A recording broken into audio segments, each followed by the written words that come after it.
essa aula, até certo ponto, é um repeteco da aula anterior, quando iniciou a Liga, mas com as abordagens um pouquinho diferentes. O tema, se há um lugar para a psicanálise no ensino da pesquisa na prática da medicina, é uma pergunta que se coloca talvez desde Freud. E não deixa de ser um questionamento no contexto da medicina atual. Mas eu parto da premissa que sim, que há um lugar para a psicanálise na medicina. Eu mesmo que vou passando? Não estou te ouvindo. Não, desculpa, você pode me falar quando precisar passar, que eu passo. Não, pois é, pode ir passando. Pode passar a próxima.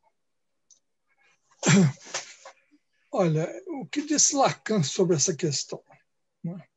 Lacan disse que a psicanálise, disse, né, na época dele, que a psicanálise ocuparia um lugar para a medicina marginal e extraterritorial.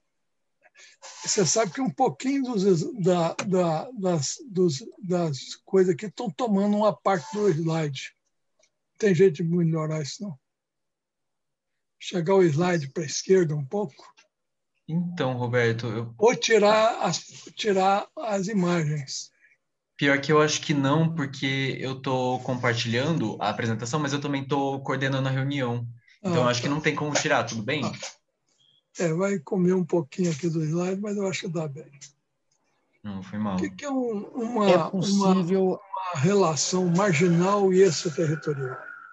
Marginal para a medicina, porque a psicanálise seria colocada dentro das profissões que complementam a prática médica, assim como outras profissões da área de saúde que complementam a prática médica. E extraterritorial para a psicanálise, que ela tem lá suas razões, que nós vamos conversar. Hoje, talvez se aprofunda essa marginalidade, mas os analistas estão sempre sentindo a necessidade de inserção na cidade e talvez com isso eles buscam a penetração, igual nós estamos buscando aqui, dentro do campo da medicina. Próximo.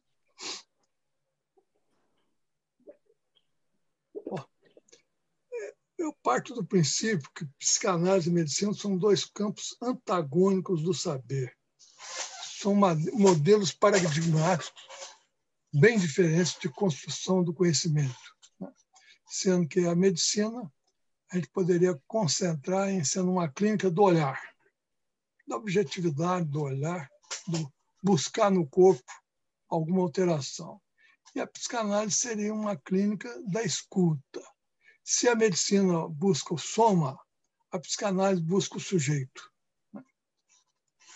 O sintoma para a medicina funciona sempre como um sinal de doença.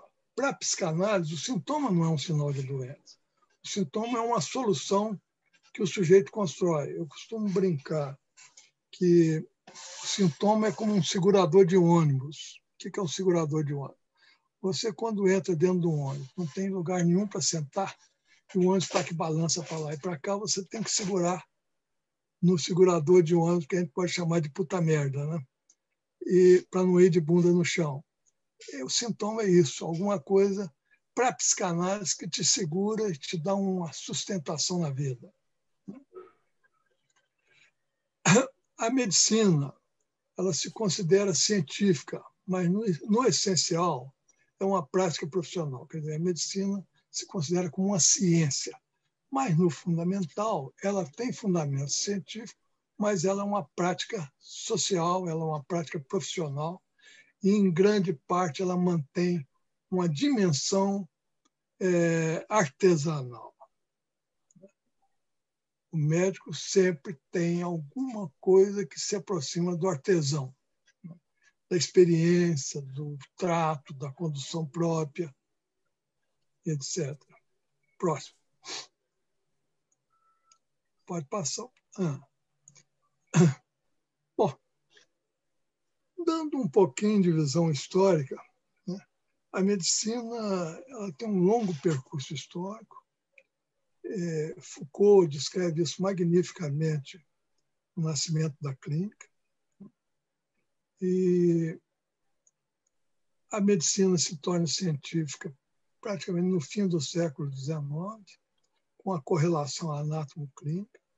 A medicina, antes da entrada da correlação anátomo-clínica, ela era muito descritiva e muito construída em cima dos sintomas, né, e das evoluções clínicas. A anatomoclínica vai dar um rigor ao conhecimento médico, vai ressignificar e revalorizar sintomas e sinais, vai enriquecer o método semiológico, né, e a partir daí se desvela uma série de doenças com diagnóstico mais preciso. Agora, a partir da segunda metade do século XIX, você, com Claude Bernard, mais depois com Pasteur, né, que inclusive não era médico, a medicina se enriquece pelo surgimento e por esse avanço rápido das ciências biológicas.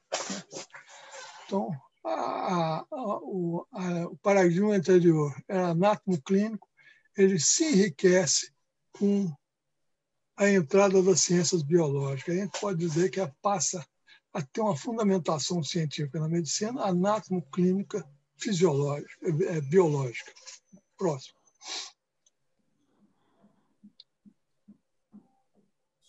Pode passar. Bom, mas no fim do século XIX, mas sobretudo no século XX, principalmente a partir da Segunda Guerra Mundial, começa a haver uma grande articulação entre ciência e capitalismo, ciência médica e capitalismo. E em profunda aliança, elas determinam talvez o lugar da medicina, do paciente, do médico no mundo atual. Se, por um lado, a medicina se considera como uma disciplina científica, por outro, ela passa a ser uma prática profissional de interesse geral, inclusive de grande importância social e tendo importância, inclusive, nós estamos vendo aí com a pandemia, né, como pode ser, inclusive, uma causa de uma crise social de grande monta, né? Se vocês pensarem nas epidemias que precederam um certo avanço biotecnológico, um certo avanço no conhecimento da medicina, podemos perceber como foi importante esse investimento social do próprio capitalismo dentro da medicina. Então, há um investimento grande do capitalismo e também um investimento do Estado, que precisava, em grande parte, fortalecer as suas populações. Próximo. Então, ao fim do século, no início do século XX, começa a se construir um terceiro paradigma. Vocês veem que eu coloquei o paradigma anátomo-clínico biológico, e aí vem um paradigma que nós podemos chamar de biotecnológico, que é o caminho da medicina a partir do século XX, e, para mim, é o modelo atual, o paradigma atual, que no século XX, a partir da Segunda Guerra, além do extraordinário avanço científico e tecnológico, ocorrem outros fenômenos que mudam inteiramente a configuração da prática médica, dando, até certo ponto, a configuração que a gente tem no mundo atual. No início do século XX, há nos Estados Unidos a grande reforma Flexner, que pega um pouco o modelo alemão e entra com a cientificidade, sobretudo na formação do médico e da formação médica nos primeiros anos do curso médico. A medicina passa a ser controlada e assumida pelo Estado, pelas empresas, né? A medicina liberal vai se estreitando e se esvaziando. A medicina passa a ser um campo de vultuosos investimentos do capital na produção de tecnologias instrumentais e de medicamentos, determinantes de grande importância nos avanços médicos. E há uma especialização acelerada com fragmentação da prática clínica, sobretudo após a Segunda Guerra Mundial, durante a Segunda Guerra Mundial e após a Segunda Guerra Mundial. Próximo.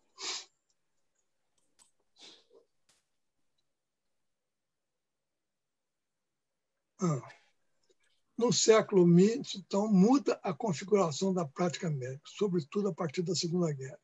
Em parte, ela passa a ser controlada e assumida pelo Estado, campo de virtuoso investimento na produção de tecnologias instrumentais e de medicamentos, determinantes importantes dos avanços médicos. Você vê que não é só mais na clínica, na semiologia, na anatomoclínica, que vão ocorrendo os avanços médicos, mas vão havendo determinantes bem mais amplos do que isso. A prática clínica passa a se fragmentar em especialidades, os métodos diagnósticos passam a ser precoces e preditivos, às vezes antecipando o aparecimento da própria doença, o que debilita a clínica como instrumento diagnóstico. O trabalho de diagnosticar, julgar, tomar decisões torna-se mais técnico e submetido a protocolos. Há procedimentos como radioimagem, endoscopias, em que pacientes e médicos chegam a não se conhecer. A profissão perde o caráter liberal, os médicos se organizam em entidades, a assistência médica torna-se controlada pelo Estado, pelas empresas, são introduzidos mecanismos de controle e avaliação. Do lado do usuário se estabelecem organizações coletivas, sindicais, seguros, direitos sociais, etc. Próximo. Então, aí se coloca o que eu chamo do terceiro paradigma. Eu chamo não, ele é chamado na literatura terceiro paradigma, o biotecnológico. Desse quadro se apresenta, sobretudo, em todas as coisas, já falei, a partir da Segunda Guerra Mundial. Na prática propriamente clínico, o grande excluído é o sujeito. Uma pena que não está aparecendo o lado direito dos slides. Né? Não há lugar para a subjetividade, nem do paciente, nem do próprio médico. Para questões do particular e da singularidade, se torna anacrônica a máxima da medicina. Existem doentes e não doenças. Bom, esse, para mim, é o quadro que configura a medicina biotecnológica. Quer dizer, a medicina passa a tratar não propriamente o doente, mas as doenças. Né? E o paciente, a medicina trata o doente, não o sujeito. Tenta se transformar em técnica padronizada, o mais específico da prática clínica, a relação médico-paciente. Até para a relação médico-paciente passam a haver normas. A partir daí emerge um resto cada vez mais volumoso, que podemos chamar de novos sintomas, que causam mal-estar à medicina e exige algum espaço para a presença da psicanálise, na minha compreensão. Próximo. Então, resumindo, podemos dizer que o objeto da medicina científica, na medicina que a medicina se transformou em científica, se transforma do doente para a doença. O objeto de estudo da medicina, muito mais do que o doente, passa a ser a doença. Próximo. Claro que eu falo essas coisas dando uma certa ênfase para estimular um debate. Né? Existem respostas dentro da própria medicina, tentativas de reduzir esse impacto do deslocamento da medicina do doente para a doença. Que prática... 40 minutos você faz o treino. 40 minutos. Como é que é? Surgem práticas alternativas. Está dando alguma reverberação aí? Ah, não, eu só acho que alguém tinha deixado o microfone. Só acho que alguém tinha deixado o microfone aberto, mas já fechou. Sei. Surgem práticas alternativas de cunho humanístico na tentativa saudosista de reconstruir o antigo modelo. Propõe-se a humanização da medicina, é o que nós estamos tentando aí, né? Propõe-se a humanização da medicina, a medicina baseada em cuidados. Aparecem experiências, algumas localizadas, outras recomendações da Organização Mundial de Saúde, as quais procuram penetrar na prática médica através do ensino médico com eficácia discreta. Próximo. Humanização da medicina. Né? Próximo. Passou, não?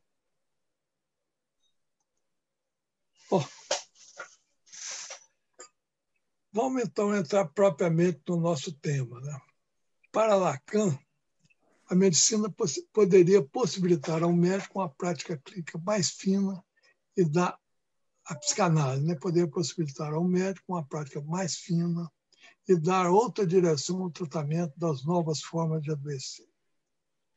E eu cito aqui Lacan, assim como Freud inventou a teoria do fascismo antes que aparecesse, 30 anos antes que aparecesse, inventou aquilo que está faltando um pedaço, né? Aquilo que poderia responder à subversão da posição do médico pela ascensão da doença, se o médico deve continuar a ser alguma coisa fiel à função de sua herança antiga, que era uma função sagrada, no meu ver, de Lacan, né, seria prosseguir e manter sua vida ligada à descoberta de Freud.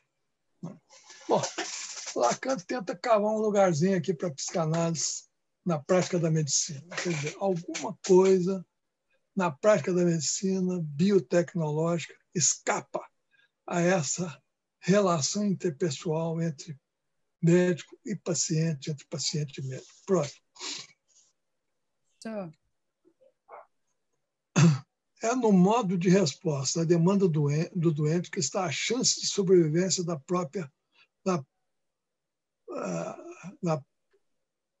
posição propriamente médica.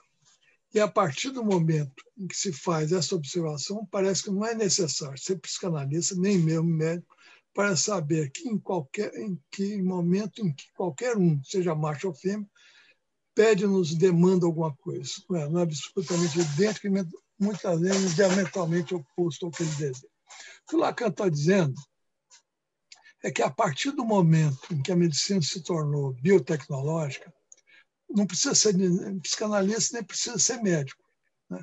Para se ver que o sujeito está fora dessa história. E não se busca mais aquilo que o sujeito deseja. Né? Próximo.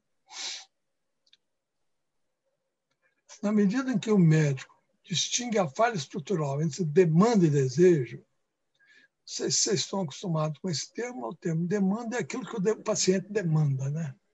E o desejo é alguma coisa que sempre tem que ser interpretado. É nessa contradição, nessa falha estrutural entre demanda e desejo, que poderá se avançar na relação médico-paciente. O Lacan está defendendo aí que a psicanálise é que pode permitir essa correlação entre demanda e desejo. Quer dizer, que o paciente demanda não é exatamente aquilo que ele deseja. O paciente a demandar a cura não significa que ele quer curar. Na maioria das vezes, essa vontade é do médico e da medicina, que não dá conta de todo adoecer humano.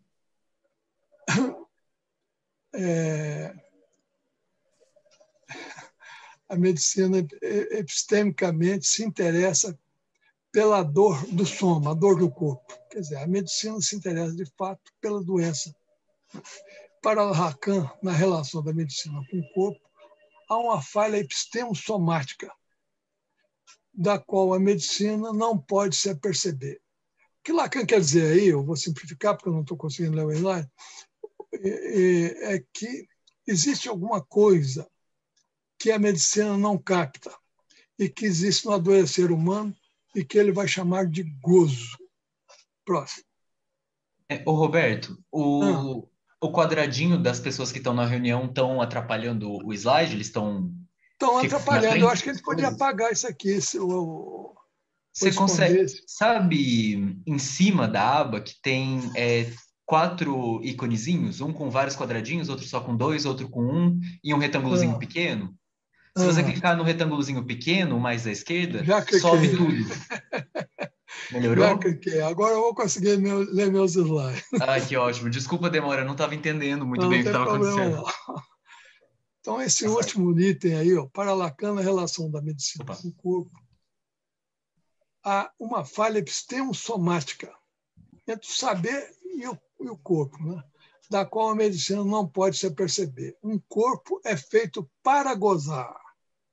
Entretanto, a dimensão de gozo é completamente excluída, o que Lacan chama de falha epistemossomática do saber científico. Quer dizer, a medicina não quer saber do gozo. Isso depois talvez a gente possa conversar. Próximo.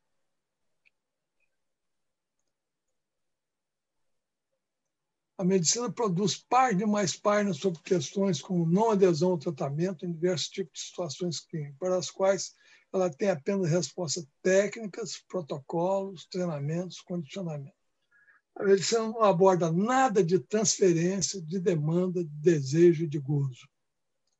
O cerne da questão aponta para a demanda do paciente. Na relação médico-paciente está em causa o laço transferencial, a demanda de amor e de saber do paciente. Quer dizer, embora, de fato,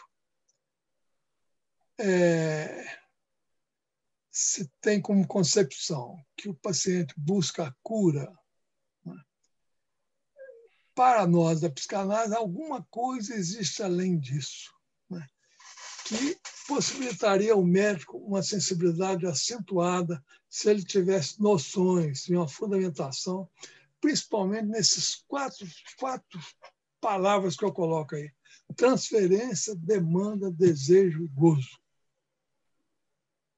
E eu acho que essas 4 palavras aí, são 4 conteúdos dentro da psicanálise, seriam fundamentais para vocês nessa liga. Eu acho que vocês deveriam procurar fazer debates sobre transferências, sobre demandas, sobre desejos, sobre gozo. Eu acho isso enriqueceria bastante a visão médica de vocês e traria uma contribuição importante do campo da psicanálise ao campo da prática clínica. O cerne da questão realmente aponta para a demanda do paciente. Na relação médico-paciente está em causa o laço transferencial, a demanda de amor e de saber do paciente. O médico tem que se haver com essa demanda para a qual ele sempre está despreparado. De fato, o médico está querendo abordar a doença, não propriamente o sujeito que traz a doença, o que traz a queixa, o que traz o sofrimento. Próximo. Via de regra, o médico termina por não entender nem o lugar que ele ocupa, nem o do paciente. Médico e paciente podem se deslocar de lugar. Pode se deslocar de quem demanda. O paciente geralmente é que vem, demanda o médico, demanda uma cura da doença, mas, de fato, muitas vezes é o próprio médico que está demandando a cura do paciente. Por exemplo, um paciente obeso, quase sempre é mais comum que o médico esteja demandando o emagrecimento do paciente do que o próprio paciente. O paciente, aparentemente, ele traz a demanda, ele roda de médico em médico com a sua obesidade, né? Uma paciente anoréxica, um paciente, às vezes, deprimido, um paciente toxicômano, né? Ele, muitas vezes, busca o médico, aparentemente, com uma demanda de tratamento, mas ele coloca na mão do médico curá-lo. Então, compete à psicanálise, ou melhor, a médico informado pela psicanálise, avançar nessa questão. O que ocorre entre médico e doente, facilmente ilustrado hoje em dia, pela observação com a de Balint. O Balint foi um clínico muito influenciado pela psicanálise, que o médico, ao receitar, ele receita a si mesmo. Isso, segundo Lacan, sempre aconteceu, essa afirmação de Balint, né? Que ocorre entre médico e doente, facilmente ilustrado hoje em dia pela observação com a de Balint, que o médico, ao receitar, receita a si mesmo. Sempre aconteceu. O Balint era um cara muito lido na minha época, do Delcio, que está aí também participando da aula, que é psicanalista. O Balint é um cara que influenciou muito minha geração, que já buscava, nós não tínhamos uma lapa, mas nós já buscávamos alguma coisa em termos de psicanálise dentro da medicina.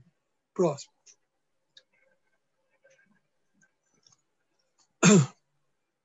Certamente há um lugar para a medicina na psicanálise, e aí eu reforço aquilo que eu já falei atrás. 3 conceitos são fundamentais para a medicina a partir da psicanálise. Um conceito que a gente chama de escuta, que escuta é inteiramente diferente da escuta de sinais e sintomas da semiologia, né? que a gente pode chamar de propedêutica clínica, né? Não é escuta. A escuta ela procura se dirigir ao paciente, não à queixa médica propriamente, ou ela abrir um espaço para o paciente e não propriamente só para a sua queixa médica, talvez para a sua queixa, né? A transferência, que é o lugar ocupado pelo médico e o paciente. O médico tenta abordar isso através de um conceito chamado relação médico-paciente, que eu acho que é muito mais pobre do que o conceito de transferência. Eu acho que vocês aí na Lapa deveriam fazer algumas discussões sobre escuta, sobre transferência e sobre gozo. Porque eu muito acho legal, que Roberto. Né? Muito legal a dica, assim, a gente vai colocar no cronograma, com certeza. Certo. Próximo. Bom, o médico sempre deve abrir uma janela para escuta. Existe uma cena do filme do Freud, A Lei da Alma, que ele e um outro médico estão conversando com a paciente, aí o paciente fala, o médico vai encerrar a consulta, o Freud fala assim, deixa eu fazer uma perguntinha a mais. E nessa perguntinha a mais é que as coisas surgem. O médico deve se permitir escapar um pouco ao terreno técnico e deixar até que certo ponto, vendo o paciente angústias, preocupações com a vida, enfim, questões aparentemente não diretamente ligadas à doença, mas que pode apontar para a demanda e o sofrimento do paciente. Nesse ponto é muito interessante alguns filmes que abordam questões médicas. Por exemplo, eu estou citando alguns aí. Elze e Fred, uma produção da espanhola-argentina. Minha Vida Sem Mim, uma produção Canadá-Espanha. Próximo. Que eu acho que seriam filmes interessantes também para vocês passarem aí na Lapa. Né? Semiologia versus escuta. Semiologia está atrás de quê? Da doença. A escuta está atrás de quê? Do sujeito. A escuta, você está abrindo espaço para o sujeito aparecer. Na aplicação do método semiológico, procura-se os fatos, ou melhor, a ocorrência de sinais e sintomas na trilha de se afirmar ou afastar a doença. A escuta, por outro lado, interessa a fala. Deve-se estar atento ao que é falado, sobretudo quando surge algo insignificante que abre uma pequena janela para a subjetividade. Escutar significa sempre estar atento a algo além do que foi dito. Uma perguntinha a mais, né? E sempre fazer uma perguntinha a mais. Eu costumo comparar a escuta com a mãe e o bebê. A mãe e o bebê. O bebê chora. A mãe se pergunta por que ele chora. Está com xixi, está com cocô, está com fome, está com dor de barriga. O que está acontecendo com esse bebê? Eu acho que isso é um pouco a posição de quem escuta. O paciente traz um sintoma, traz uma queixa, traz uma preocupação com a doença física, mas ele traz algo mais. E que uma perguntinha a mais pode levar o médico a perceber alguma demanda diferente nesse paciente. Próximo. Então, se nós na medicina falamos de relação médico-paciente, em psicanálise a gente fala de transferência. A transferência pode passar ao próximo. O conceito de transferência ele é pouco aproveitado no campo da medicina. Ele foi estabelecido por Freud e recebeu contribuições importantes, sobretudo de Lacan. A palavra vínculo, usada em muitos textos de relação médico-paciente, não tem a mesma riqueza conceitual. Próximo. Transferência não é um fenômeno só de médico-paciente, é um fenômeno de professor-aluno, né? Que se dá em diversas relações em que existe talvez uma uma posição de alguém acima e alguém abaixo, que eu vou falar agora mesmo. Quando existe suposição de saber em alguém e desejo de saber em alguém. Bom, o Freud, ele, na prática da psicanálise, ele foi descobrindo um laço que se constituía dos pacientes, para ele, que era um laço, sobretudo, de caráter amoroso, né? A que ele chamou transferência. Mas o Lacan veio e viu que havia alguma coisa além, que é a suposição de saber. Vocês veem, por que vocês, às vezes, apreciam um professor? Porque vocês supõem um saber nesse professor, que alguma coisa vocês vão adquirir dele, né? Há uma frase da Clarice Lispector, no livro dela, que fala assim, a aluna falando para o professor, eu aprendo muito com você, mas não é exatamente aquilo que você me ensina. Eu espero que vocês aprendam alguma coisa comigo, mas não seja exatamente aquilo que eu tento ensinar. Próximo. Qual o lugar do médico e do paciente nesta relação que chamamos de relação médico-paciente ou de transferência? Próximo. Lugar do médico e do paciente. Na transferência, médico e paciente podem se deslocar do lugar que ocupam, que merece grande atenção na prática clínica.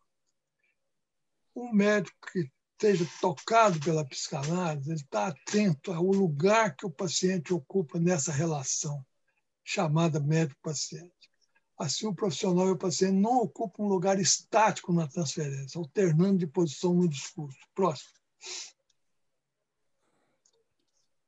Qual o lugar que habitualmente o médico ocupa? Próximo.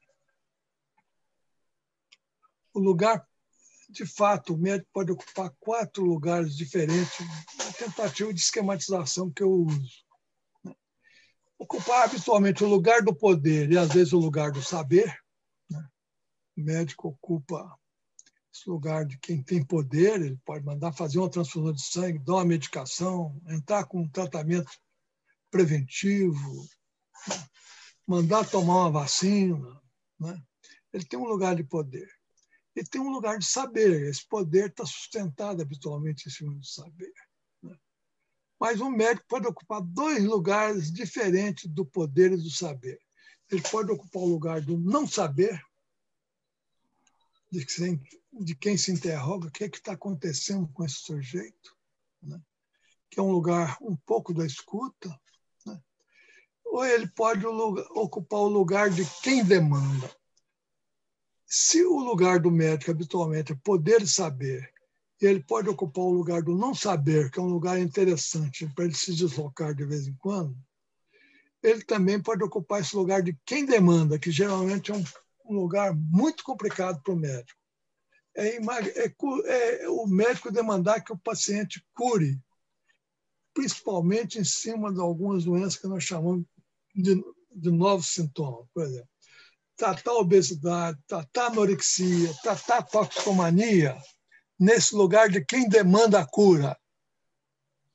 O médico que trata do paciente, ele desejando a cura do paciente, quase sempre isso não vai dar um bom lugar para o médico, um próprio bom lugar para o paciente. Nós tentamos curar o toxicômano, tentamos curar o obeso, tentamos curar a anorexia e outros quadros clínicos que chamamos de novos sintomas, que invadiram a medicina atual. Esses novos sintomas, eles popularam e mudaram, inclusive, alguma posição na prática médica, e acho que criam, inclusive, um chamado à própria psicanálise, esse chamado novos sintomas. Próximo.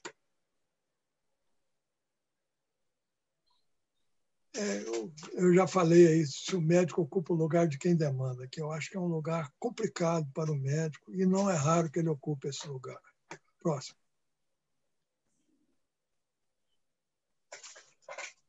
O lugar do médico, eu insisto nisso. O médico habitualmente ocupa o lugar do poder e do saber, mas pode se deslocar para o de quem não sabe e quer saber. Esse é o lugar da escuta. A posição de quem demanda, em geral, é problemática para o médico, lugar onde esse, muitas vezes, se angustia com a não demanda do paciente. As situações mais problemáticas surgem quando há uma inversão e o profissional fica seriamente transferido com o paciente. O profissional que está, às vezes, buscando muito mais a cura do que o paciente, transferido em um processo contra-transferencial com o paciente. Isso não é raro.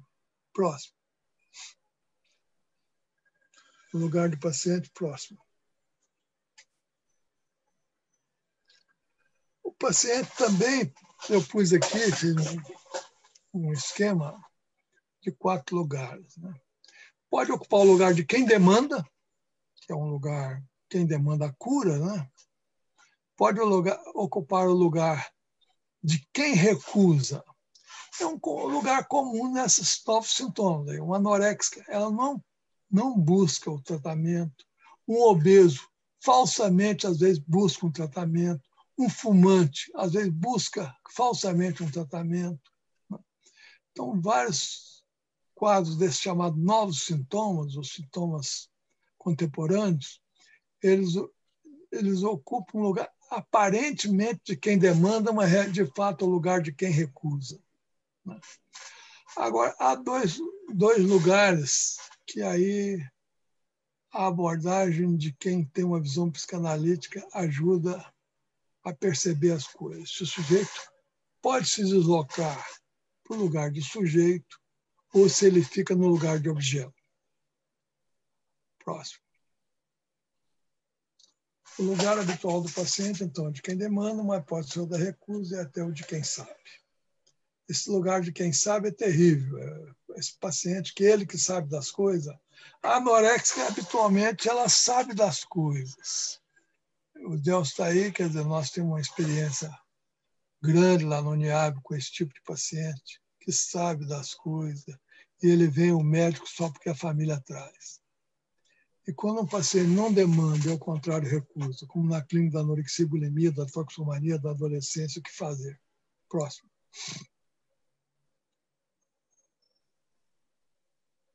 O gozo. Bom, essa questão do gozo é muito difícil a percepção do médico dessa coisa do gozo. Porque como é que o sujeito pode estar aderido ao sofrimento? Mas vocês não tenham dúvida que nesses novos sintomas, talvez seja uma clínica predominantemente de gozo. Do fumante, do obeso, da toxicômano em geral, da anoréxica. Né? Quem disse que o paciente quer a cura? Alguns pacientes estão agarrados ao sofrimento. O conceito de gozo não sexual está. O gozo aí é gozo não sexual. Ele está em Freud, em Além do Princípio do Prazer, né? Que é com o conceito de pulsão de morte. Está em Lacan com o conceito de gozo, que é algo a mais, um excesso. Né? Para a medicina, o gozo é perceptível em algumas situações. Tabagismo, alcoolismo, toxicomania, obesidade, anorexia, vigorexia, hipocondria, etc. Mas está sempre aí na doença e não só quando é perceptível. Próximo. Em resumo, a relação médico-paciente é construída a partir de princípios, não de regras e normas. O paciente procura resposta técnica, mas há algo além. O centro dessa relação está na transferência.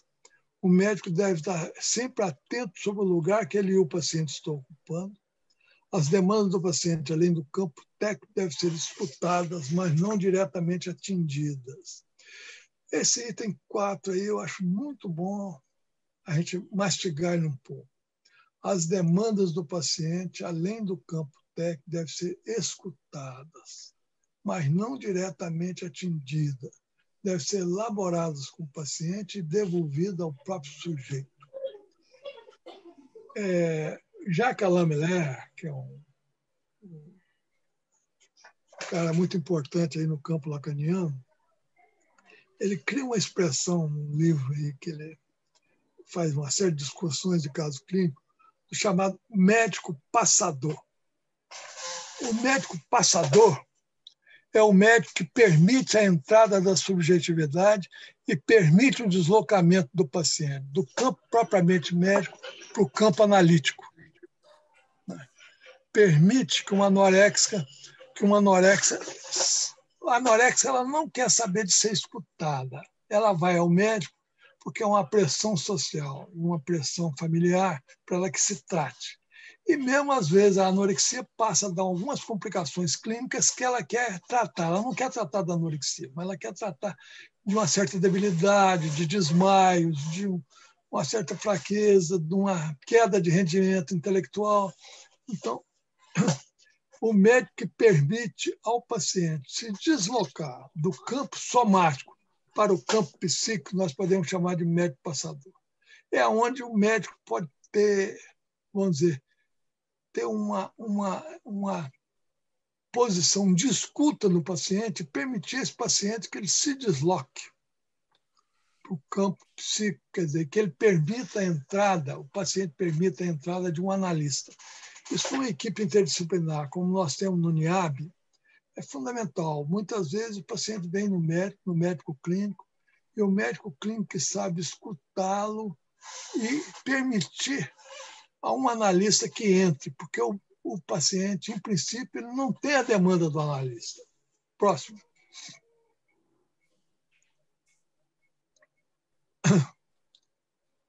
Bom, só voltando àquela questão da medicina biotecnológica, na medicina tecnológica, o médico se transforma cada vez mais num técnico, o paciente cada vez mais num objeto. Próximo. Aqueles dois pontos de manteiga vazia que já tá fora? Tem um microfone de alguém que está aberto aí. Tem uma fala aí. Mas não é aqui não, eu acho, alguém deixou o microfone aberto. Capaz de ser aqui. É minha empregada lá dentro. Mas acho que já fecharam. Uma janela de escuta é o que nós podemos oferecer ao nosso paciente. Próximo. Bom, esse quadrozinho aí, a Cristiane criou lá a saúde do adolescente. A saúde do adolescente, eu brincava que nós tínhamos que ter uma janelinha para escuta, né? Então, ela criou lá o serviço Janela da Escuta, e essa imagem aí, uma orelha com uma janelinha aberta lá para escutar o paciente. A Janela da Escuta é o serviço da saúde do adolescente lá, né? Próximo. Bom, voltamos aí à relação médico-paciente, onde seria conseguir alguma coisa que o paciente se deslocasse desse lugar de objeto para o lugar de sujeito, que é onde era possível abordar um pouco a subjetividade desse paciente. Próximo. Acho que acabou. Não, está aí. Lacan, em 1938, no seu primeiro livro sobre os complexos familiares, ele fala de Freud falando isso aí. Se Freud, pela descoberta dos complexos familiares, complexo de Édipo, etc., se Freud, pela descoberta dos complexos familiares, constituiu uma obra revolucionária, foi porque, enquanto terapeuta, enquanto médico mesmo, enquanto terapeuta, ele estava mais preocupado com o doente do que com a doença. É isso aí que eu deixo aí para a Lapa. Que vocês têm mais preocupação com o doente do que com a doença. Acabou, né? Podemos conversar um pouco, se vocês quiserem. Sim. Bom, Roberto, muito obrigado por abrir mais um ciclo da Lapa com essa aula incrível. Sua presença é sempre muito bem-vinda aqui. Volta sempre que você quiser participar sempre das aulas. Você é sempre muito bem-vindo. Muito obrigado pela aula, foi incrível. Vai, tudo bem. E eu agora... muito prazer em participar sempre aí. Por favor, venha sempre, da casa. Mas agora quem quiser abrir a câmera para conversar, pode abrir. E aí, então, agora a gente vai abrir um espaço para discussões, para perguntas. Então, quem quiser fazer alguma pergunta para o Roberto, quem quiser trazer alguma pauta, falar de alguma coisa, pode abrir o microfone, falar, ou pode mandar no chat. Ei, gente, eu só queria me apresentar aqui e agradecer o Roberto por mais essa aula incrível, né? Essa aula sempre dá um calorzinho assim no coração, né? Uma certa paz de que a gente está caminhando no caminho certo, e estamos aqui na Lapa justamente tentando construir, né, esse lugar de escuta mais do sujeito, né? E aí agradecer mesmo, né, a presença de vocês e falar que eu sou um outro coordenador, né, junto com o Renan e com a Bi, que vocês podem se sentir à vontade em mandar dúvidas, até mesmo sugerir temas mesmo. Vocês viram que o cronograma está meio assim ainda, né? A gente está montando. E aí o Roberto falou assim de alguns pontos, né, que eu sempre tenho dificuldade assim de pôr na clínica. E eu queria saber, Roberto, assim, como que a gente pode fazer, sabe, isso na prática? Porque termina que nos meus atendimentos mesmo, né, ambulatoriais, a gente não tem a opção de encaminhar para analista, né?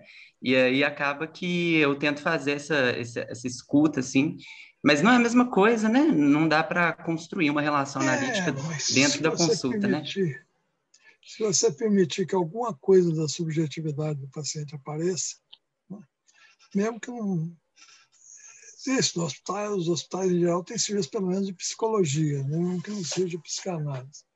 Uhum. Mas eu acho que o próprio médico ele pode ter uma dimensão de escuta, alguma coisa que ele aborda e deixa caminhar com o paciente.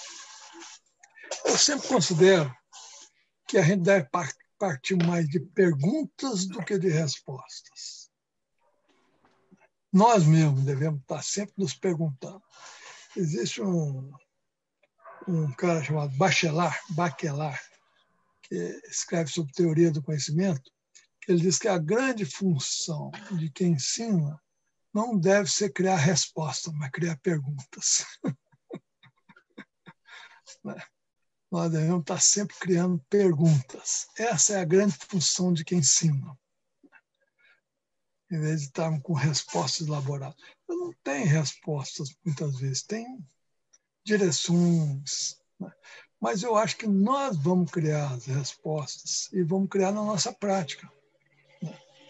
Você vai, na medida que você abre espaço para pacientes, você trazer as questões subjetivas, você abre uma janelinha de escuta e permite a ele que algo venha desse sujeito e não propriamente simplesmente desse soma, né, desse corpo. Né? Eu mesmo que venha desse soma, desse corpo, ele venha com uma certa angústia, uma certa inquietação, não com uma certa preocupação. Né? Eu acho que você vai estar fazendo uma grande coisa por esses pacientes. E vai permitir a eles, inclusive, serem reportados a outro profissional ou a você mesmo. Porque a prática da escuta, ela é... Eu me transformei, me desloquei, vamos dizer que eu transformei, me desloquei da medicina para a psicanálise por causa dos adolescentes. Eu fui pediatra, professor da pediatria há 41 anos, né? Mas iniciei lá com a saúde do adolescente, iniciei com o NIAB, o núcleo de anorexia e bulimia. Aí eu já estava bastante contagiado pela psicanálise.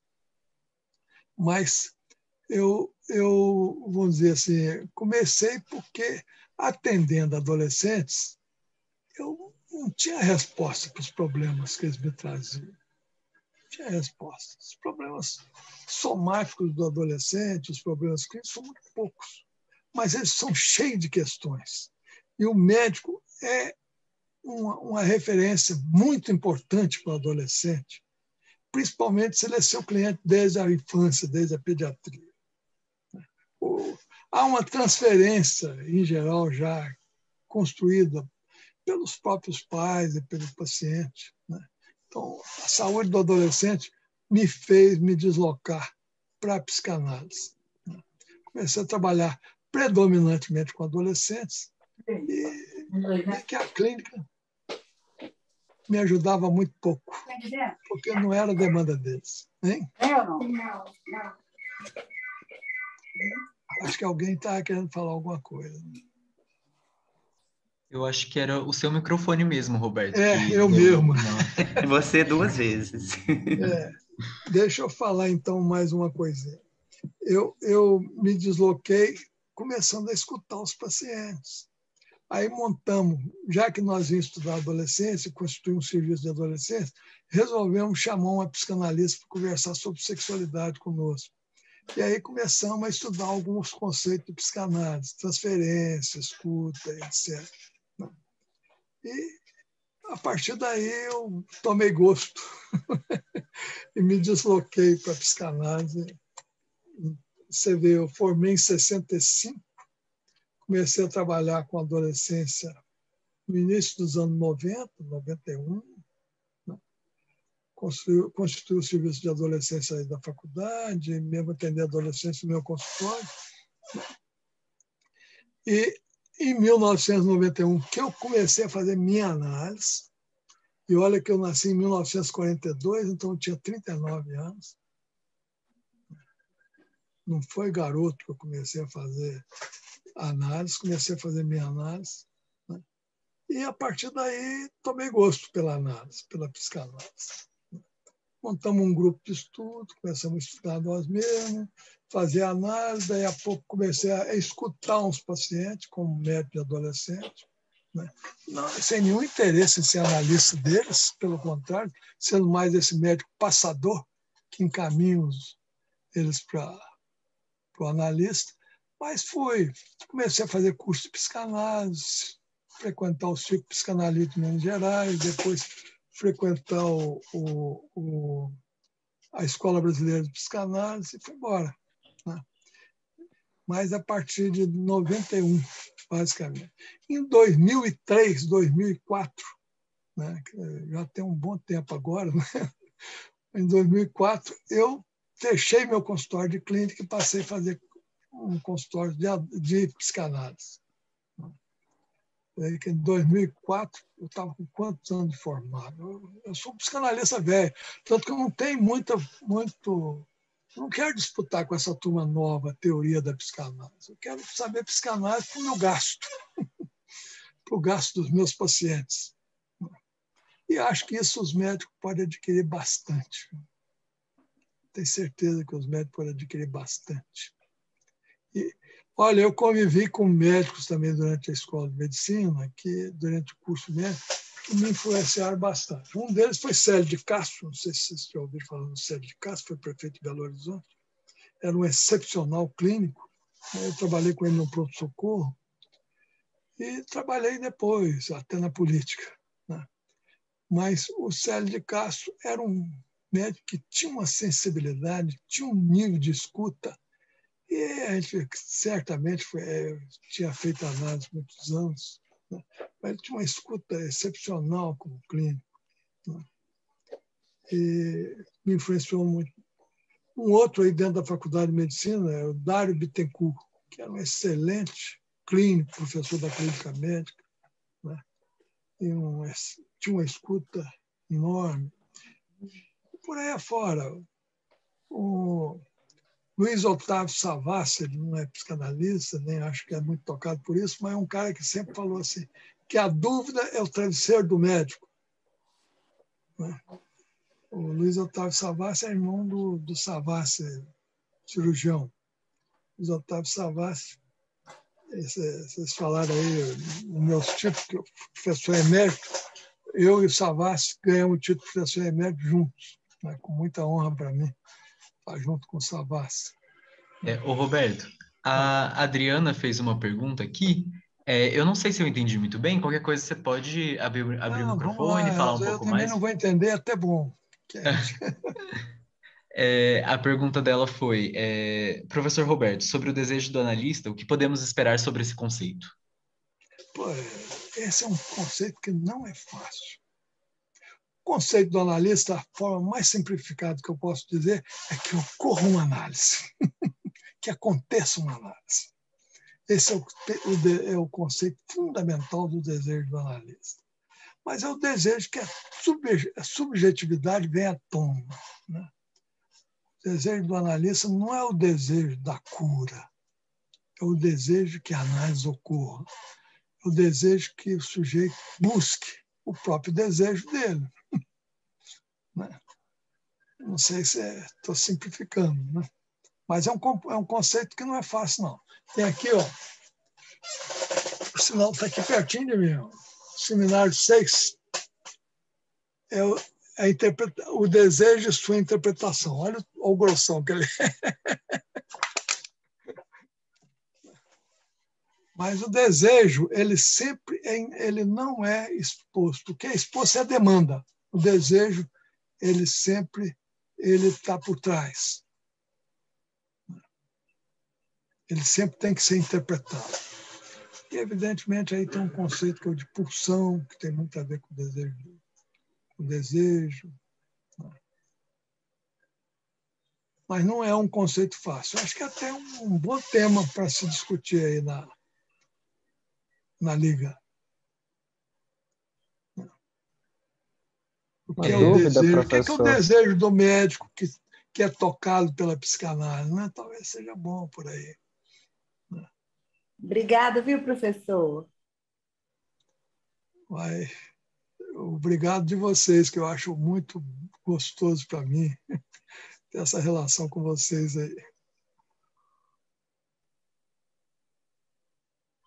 Professor, eu tenho uma dúvida que está me perseguindo, confesso, no internato agora, na enfermaria em pediatria como adolescente, que é a egressa do NIAB, e que a gente está tratando uma intercorrência orgânica do quadro dela, né?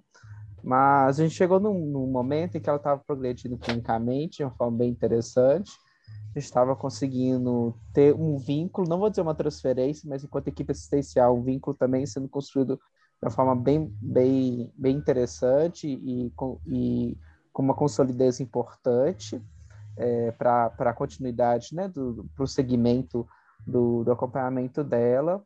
Só que a gente teve uma reviravolta recente, e creio eu porque, né, houve algumas modificações do desejo dela que rompem com a demanda clínica que foi pactuada ali, né, com ela enquanto sujeito, sabe?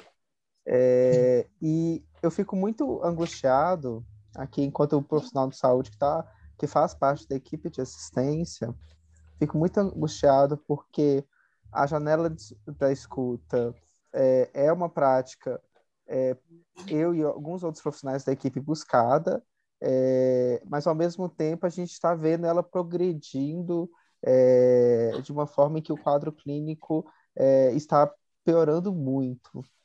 E aqui aí eu te peço assim, recomendações assim, para um estudante angustiado. Bom, a primeira coisa é que ela não está doente por causa de você. Né?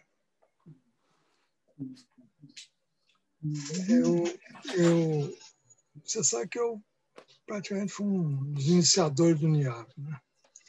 E nós começamos o NIAB com Núcleo de Investigação em Anorexia e Bulimia, 2 pontos. Não se trata disso. A nossa objetivo era tratar de pacientes com anorexia e bulimia, mas não propriamente de anorexia e bulimia. Mas, vamos dizer, nós precisávamos de uma equipe interdisciplinar, nós precisávamos de alguém na equipe que tratasse do soma. Né? E eu lembro quando nós convidamos o Henrique Torres, o professor Henrique Torres, que é aposentado agora, eu acho que é o tipo de professor que devia receber um título de professor emérito aí, diretor das provas clínicas, diretor do Risoleta, lá do Departamento de Clínica Médica, e trabalhador dentro do NIAB. Eu acho que vocês podem lançar a bandeira do Henrique Torres aí para ser professor emérito, porque eu acho que é um sujeito que não poderia cortar o vínculo com a universidade. Porque até ele era o coordenador do NIAB até outro dia, quando aposentou. Ele agora continua no NIAB. Mas quando o Henrique foi para o NIAB, ele me perguntou assim, Roberto, o que eu vou fazer com essas mulheres aqui? Eu falei assim, mantê-las vivas.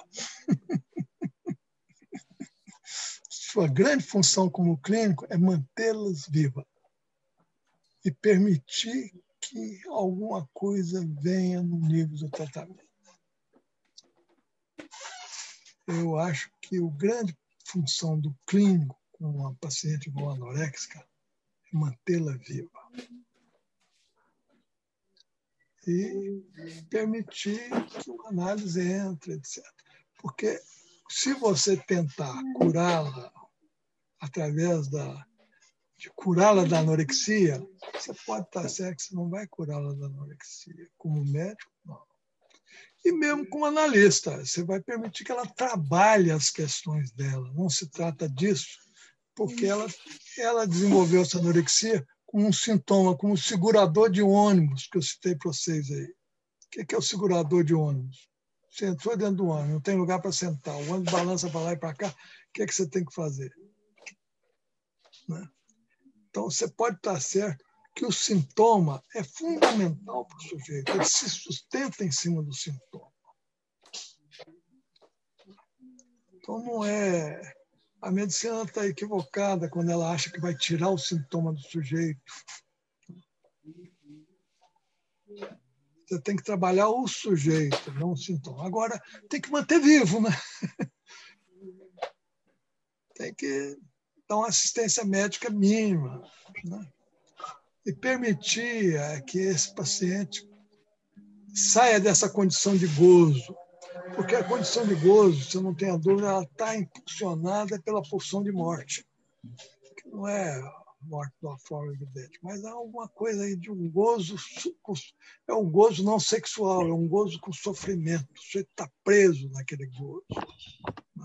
Por que o sujeito é obeso, reclama dessa obesidade e não sai da obesidade? Por que ele está correndo risco de vida lá com a anorexia, mas se ele engorda 50 gramas, ele radicaliza a dieta dele?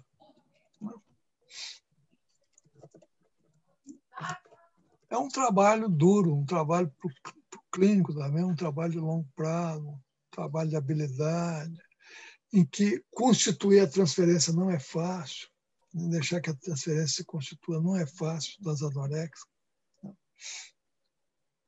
Mas, para mim, a saída está na transferência, está na medida que se estabelece transferência e que é possível que esse sujeito venha à tona e comece a tratar suas questões fundamentais e se desloque do sintoma anoréxico para outros sintomas.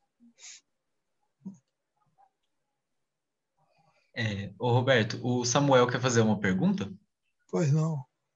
Boa noite, professor, boa noite, boa noite, colega. Samuel. Acho que, assim, numa linha relativamente parecida com a pergunta do colega anterior, professor, sobre o risco de ser meio redundante, eu fiquei com curiosidade, assim, o senhor falou que é muito comum na clínica e no tratamento, o senhor tenha muita prática e familiaridade com pacientes anoréxicos, como que o senhor intervém, assim, na especificidade mesmo, quando ela está disputando as coisas com o senhor? O senhor falou que é muito comum que as pessoas discordem que elas precisam de tratamento, que elas têm essa postura de distanciamento, que ela foi levada pela família.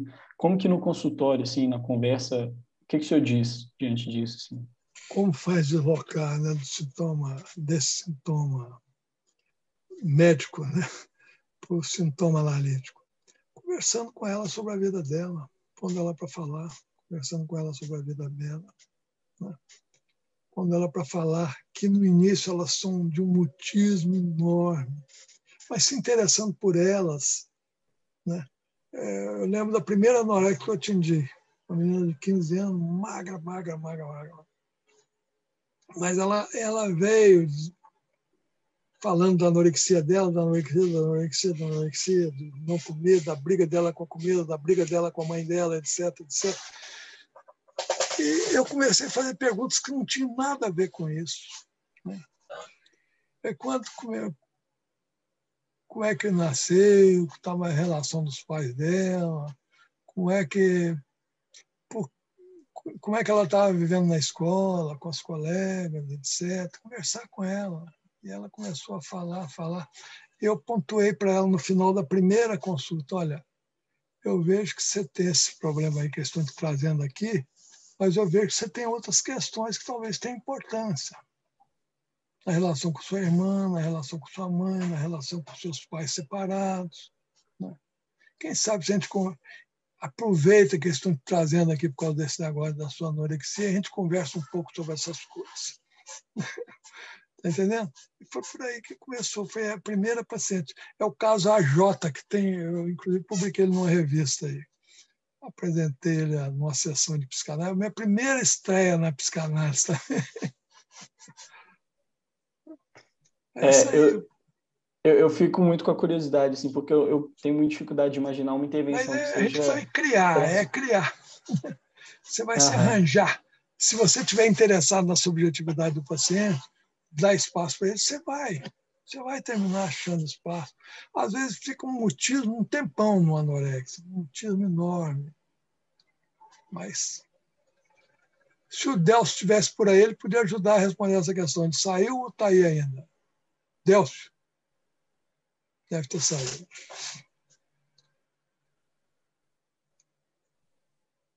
Muito obrigado, professor.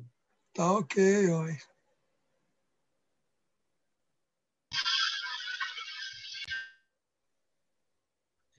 Professor, durante a aula você comentou, né, sobre a questão dessa coisa que escapa ao corpo, que escapa à medicina, né, que é a dimensão do gozo, que a gente está conversando aqui sobre, né, já fez, isso já entrou em algumas perguntas e tal, espero não ser muito redundante também, mas eu fiquei me perguntando, assim, sobre esse conceito e tudo, porque me parece uma coisa até meio amorfa, assim, uma coisa muito misteriosa, e eu queria saber, tipo, um pouco sobre a sua visão, assim, sobre como... Olha, eu fui obeso, eu fumei 20 anos. E sempre fumei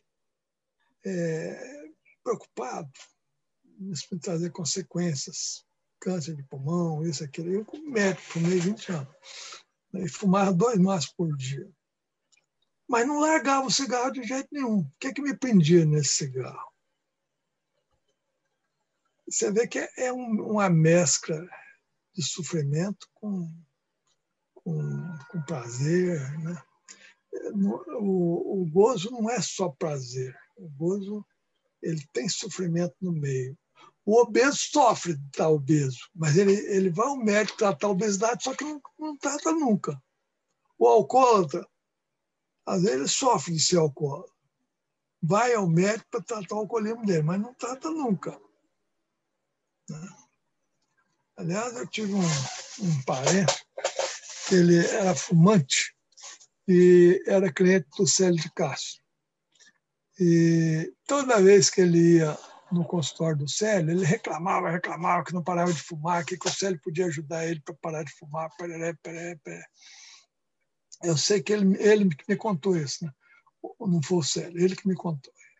Um dia o Célio falou para ele: olha, fulano, ou você joga essa merda desse cigarro fora, ou você nunca mais aparece aqui.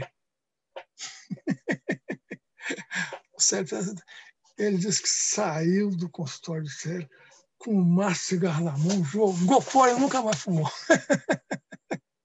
Uma intervenção de um clínico, que havia uma transferência fortíssima. Agora, eu vou recomendar isso como receita para os outros? Não vou. Foi a saída, eu sei lá, na intuição do Célio. Acho que foi o exemplo mais ilustrativo do que é transferência para quem não está familiarizado com o conceito. Acho que não tem elemento mais ilustrativo. Vou usar esse exemplo ad eternum agora. Pois é. É isso aí. E, Roberto, uma coisa que eu tenho curiosidade também é de saber como que a gente, nas consultas, no ambulatório, dentro do possível, assim, pode circundar esse gozo do paciente, como que isso pode interferir nas nossas consultas. Eu não teria pressa em abordar o gozo do paciente, eu teria pressa em criar transferência. Essa aí. Em permitir que a transferência surja. E isso é o paciente falando dele, da vida dele. A regra fundamental do Freud qual foi? Falar tudo que vem na cuca sem censura. Se você for permitindo ao paciente se soltar, falar tudo que vem na cuca. A regra fundamental da psicanálise é falar tudo que vem na cuca sem censura. Regra fundamental da psicanálise, criada pelo Freud. E você está escutando, e de vez em quando marcando algumas coisas. E não tem muita pressa em fazer intervenções, porque a transferência tem que se consolidar. Não há intervenção eficaz sem transferência. A pode às vezes ser até muito rápida, mas não há intervenção eficaz sem transferência.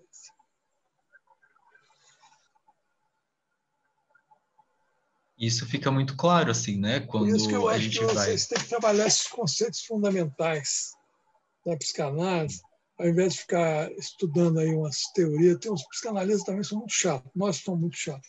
Ficamos trazendo teorias muito complicadas que falamos que vocês não entendem porra nenhuma.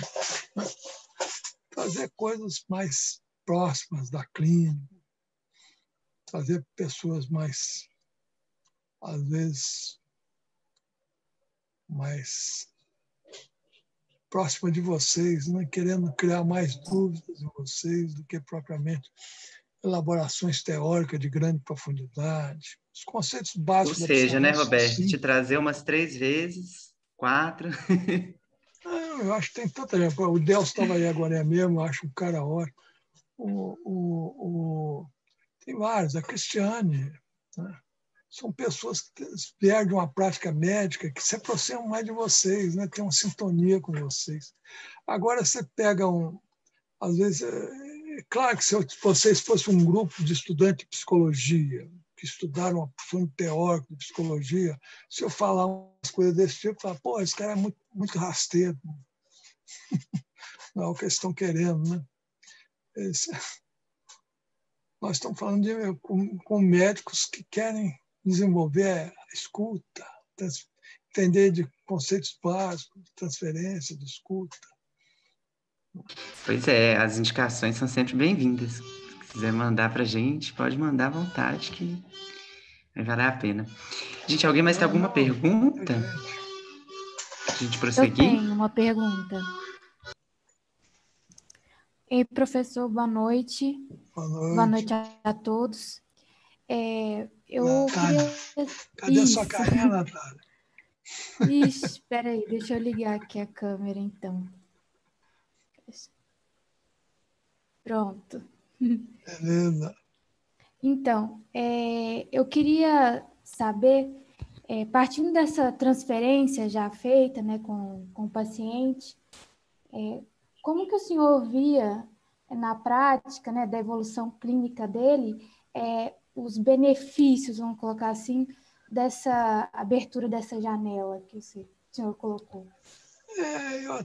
O grande problema do médico é realmente a cura, né? E às vezes a cura é uma questão que a concepção de cura para a psicanálise, para a medicina é muito diferente. Mas você sumiu. Não, ela sumiu. Aqui. Tô aqui. Mas a imagem desapareceu. Ué. Ah, tá aqui, você mudou para cá. Você mudou de lado. Mas a cura não é o campo da psicanálise. Não é o campo. Eu não estou com nenhuma pressa com a anoréxica cura. Eu estou com cuidado que ela viva, se mantenha viva. Eu não limito a intervenção da medicina. Precisar internar, tomar soro, passar uma sonda, explicar tudo isso para ela, mas às vezes é necessário. Eu não limito a ação do médico. A ação do médico, embora são médicos geralmente que têm uma ligação muito grande informada pela psicanálise, mas que eles não podem. É o que eu digo, eu falei para o Henrique, né? Não deixa morrer. Agora, é absolutamente ineficaz numa anoréxica você achar que você vai curá-la passando sonda e fazendo ela ganhar 2 quilos lá internada. Às vezes isso vai ajudar ela a sobreviver, né? E vai ficar às vezes vai até comer um pouquinho para não ter que internar de novo, porque é um terror para ela ter que passar uma sonda assim, e ganhar 2 quilos, é um negócio sério para ela, né? Mas o seu trabalho é um trabalho que vai levar um tempo. Ela que vai ter, porque a psicanálise não é eu tratar um paciente, é permitir um paciente que se trate. é permitir um paciente que ele elabore as questões dele. É permitir que surja um sujeito ali onde o sujeito está muito objetivado, às vezes. Você está compreendendo o que eu quero dizer? Quer dizer, é o sujeito que tem que trabalhar para ele. Não é eu que tenho que curar o sujeito. Porque esses novos sintomas, eles não são curados. Você prende o cara, põe ele lá numa fazenda rural, 6 meses para não beber, ou para não fumar, ou para não cheirar cocaína. Ele sai de lá, daí a 2 semanas está tudo de novo. Não estou dizendo até que não seja necessário, às vezes, para sobreviver esse sujeito, que ele fique 6 meses lá numa fazenda. Isso aí é uma coisa para se discutir concretamente em torno de cada caso. Mas eu procuro não castrar o médico, não. Eu quando trabalho em parceria com o médico, a gente conversa, discute, etc. Mas o médico ele tem a tarefa dela de manter o paciente vivo. Deu para entender? É ruim, né? Não, entendi, sim, entendi. Obrigada. O Marcos fez uma pergunta aqui. Ele está perguntando se você recomenda alguma leitura para entender melhor os conceitos básicos que você explorou. Sim, tem mais de uma leitura. Podemos arranjar para vocês. Tem sim. Ia ser bom se você pudesse mandar para a gente, que aí depois a gente coloca no Drive para todo mundo. Podemos arranjar para vocês. Alguma leitura sobre transferência, sobre sintoma, né? Sobre desejo, né? Bem legal. Esses conceitos básicos. Transferência até o percurso de Lacan, do Jacques Lamarck. Aqui tem o conceito de transferência que está ótimo. Não sei, a gente às vezes acha ótimo, quando vocês vão ler, fala, não consegui entender lá. Tem que olhar também, às vezes fazer teste com alguns de vocês para ver se está no nível, porque realmente o psicanalista tem essa linguagem, às vezes difícil, né? Difícil, às vezes difícil de compreender. Mas eu acho que esses conceitos básicos vocês poderiam ler, sim. Deveriam ler. Sintoma para psicanálise e medicina. Sintoma para medicina é um sinal de doença. Sintoma para psicanálise é uma solução, segurador de onda.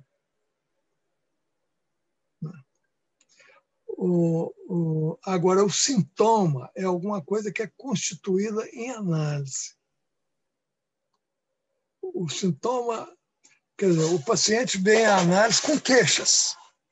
Eu acho que isso aí seria um ótimo tema para vocês. O sujeito vem à análise com queixas, mas a queixa é que vai constituir o sintoma de análise, sintoma analítico. Eu costumo dizer o seguinte: o sujeito traz uma série de coisas no numerador, mas o denominador é o mesmo. Dá para vocês entenderem o que eu estou dizendo? O numerador na fração varia, manifesta assim, assim, assim, mas você vai ver embaixo o denominador está ali. Né? Você vai na análise, isso aí, mas isso é uma função do analista, né? Captar o que é um lugar comum nesse sujeito, ele está sempre numa determinada posição diante do outro, sempre se sentindo inferior ou coisa desse tipo, que você às vezes marca para ele, né? Como um sintoma analítico, já não é um sintoma médico. Porque o analista trabalha o sintoma analítico, não propriamente o sintoma médico. O sintoma médico é do médico lá, não deixa morrer e tal.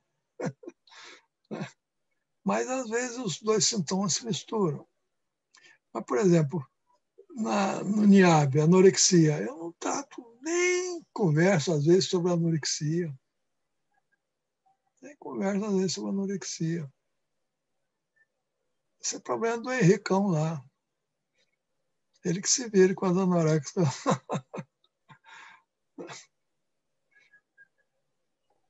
Está entendendo? E Bom, tem o surgimento, professor, do sintoma Santoma com TH, não? O sintoma com TH é outra história. Esse é um conceito do Lacan, já quase no final da vida dele lá, né? Que é que o Lacan coloca o fim da análise durante muitos anos como a passagem da fantasia, né? Mas ele depois evolui, que é um sintoma, mas esse já é um sintoma de realização, não um sintoma de... O sintoma com TH é o sintoma que dá sustentação para o sujeito, mas não é precário igual o segurador de ônibus. É ele ser professor e ficar ensinando para vocês até 78 anos de idade. Ele é estruturante, então. É da estrutura. Esse pode ser sintoma. Meu pai, eu não sei nem se ele falou isso, mas eu sempre tive na minha cabeça que ele falou assim um dia para mim. Para mim ouvir, né? Roberto pode vir a ser qualquer coisa, mas vai ser professor. Eu fui ser médico e virei professor. Eu acho que ser professor é um sintoma meu. Claro que tem outros detalhes aí, mas aí é outra história.